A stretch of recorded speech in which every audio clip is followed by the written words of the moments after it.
there's a food bucket over there. That's why they're all there. Oh yeah, every day at 2:30 they all come. Oh, that's interesting. She said only 15 belong to the centers, but all the rest come from the outside. Yeah. The ones that have the white dance around their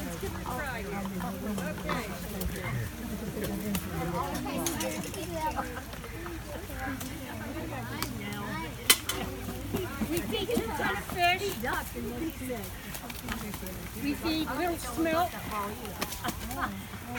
to the cormorants.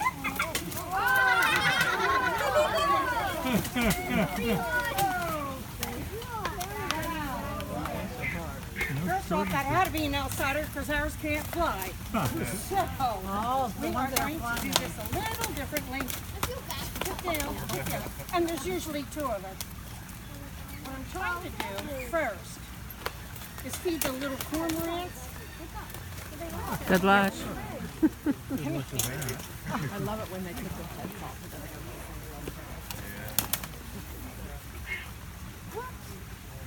Feeding time at the Pelican.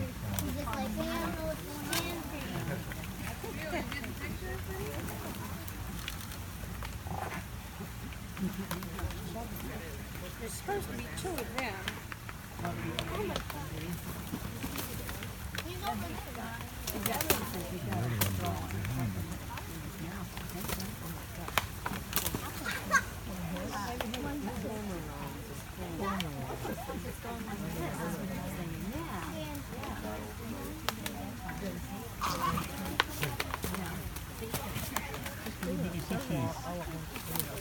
I'll probably talk a little more once the frenzy is over. Where are we here? Look at that. We also feed.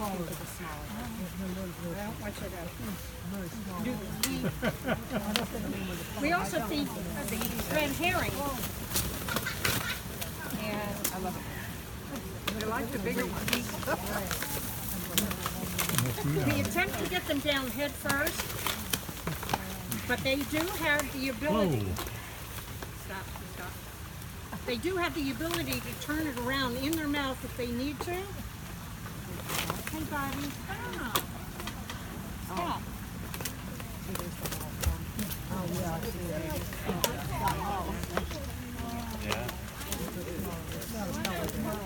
They do get fed 3 times a day, believe it or not. Hello. Much as they try to convince us otherwise.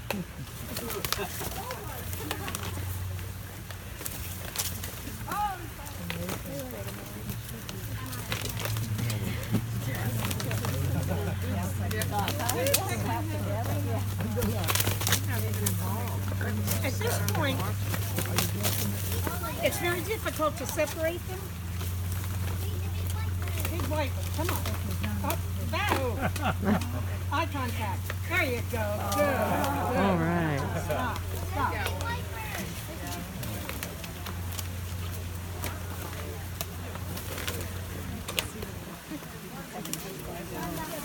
Another white one behind you. Hello. Hey, there you go. Oh, he's so patient. I want to show you something with the white ones. They like the smelt. Smelt is a freshwater fish, and these are a freshwater bird. They migrate down here. Here, I can feed them right now, and that's fine. No, with these guys. No, I got too many war wounds. No. Okay. But the white ones migrate down here in the winter, and these 2 were injured, so they could not make the migration back. You'll notice partial wing amputation on several of our birds.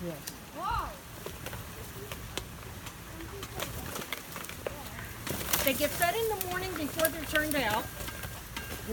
They get this little in between, and then they get fed when they're put in at night.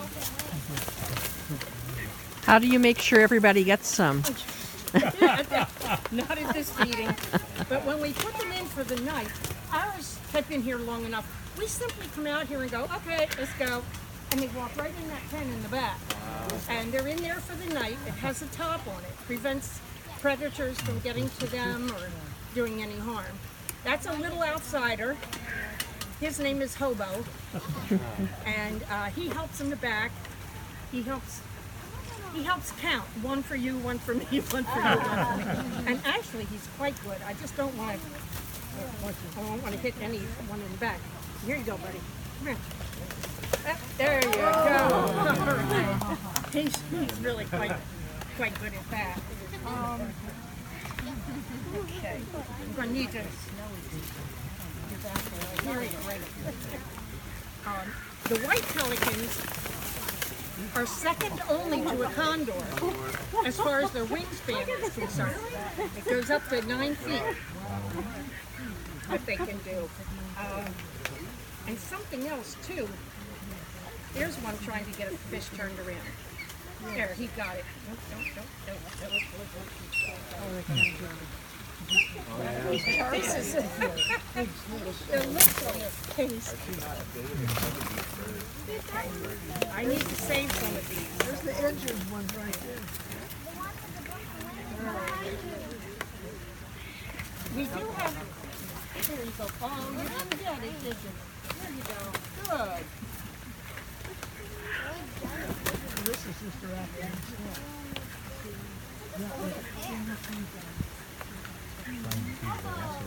Something about the white ones you might notice. A lot of these birds are getting ready now for breeding season. So you notice the coloration on their heads. I don't see any juveniles here, but we do have some that come in, and they're just very gray, mottled. As they mature, they change colors. You see that in some of the outside birds as well. And that is a progression. When they then will start to get brown down their neck, and like this one here has a little white crew cut look in the back. He's even more mature.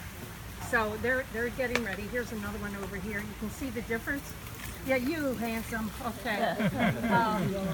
It's hard to tell the difference in the males and the females. Oh, lucky you. They don't normally eat them from the sand because if you think about it, they're out in the water. They're getting fresh. They're not really used to the sand. Depends how desperate they are. Maleficent. So what are these? Sweetie, these are sandhill cranes. Here, sweetie. Come here. Aww.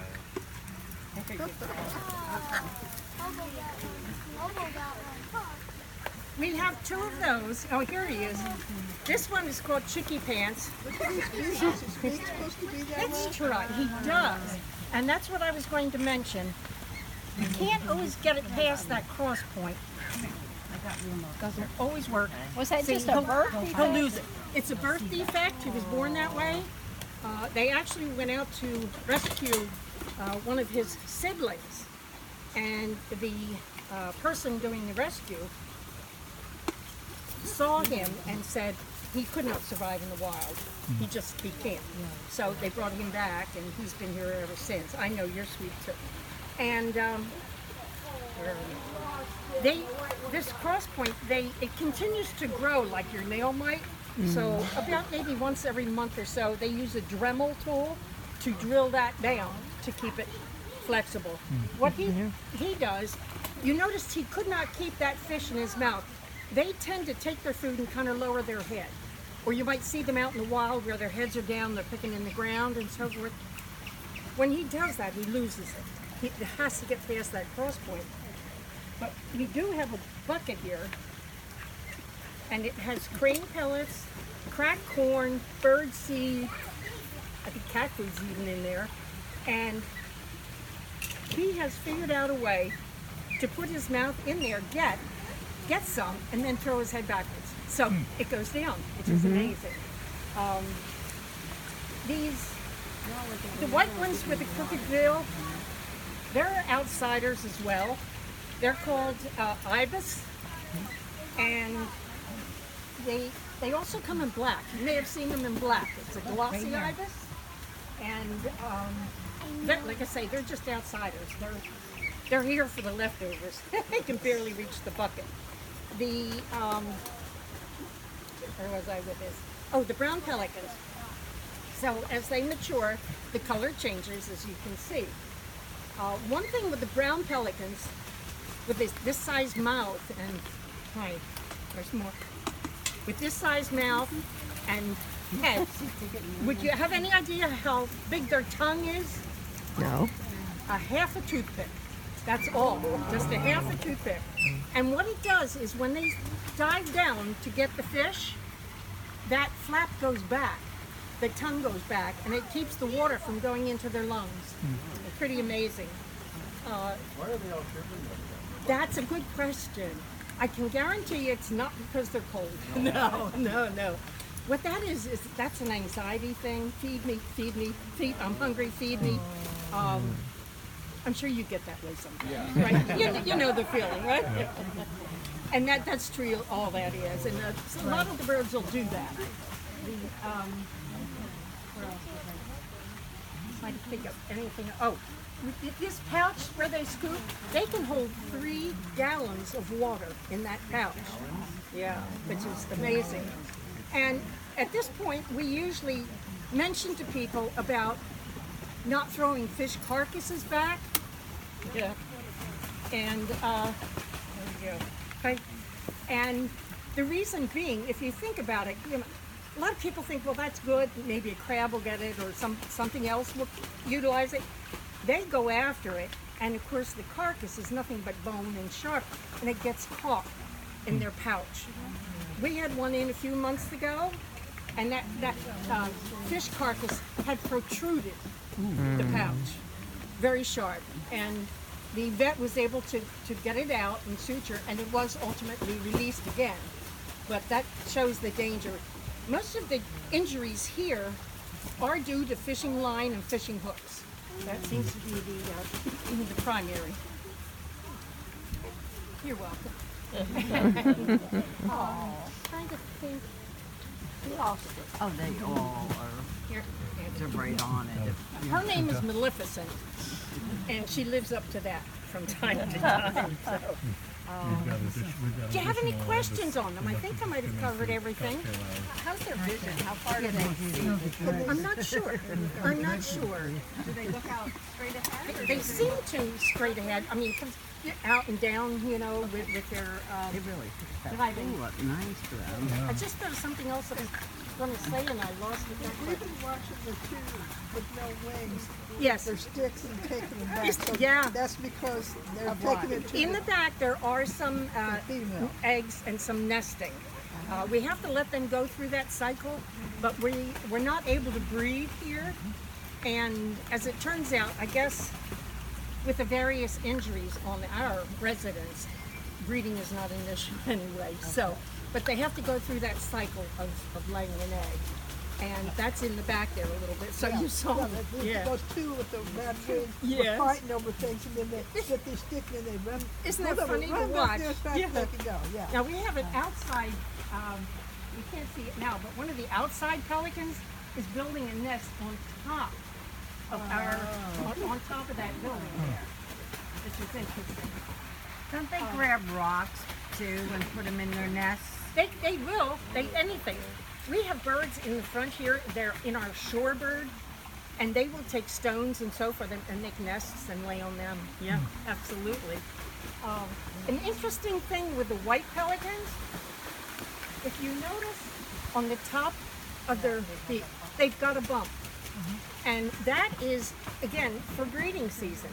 We mentioned about how the others change color, plumage is beautiful and so forth. Well, they're kind of stuck with white is white. Yeah. And that's their appeal. Males and females both get it. And after the season, they will drop it. It will. So this is new growth that's coming in for this season.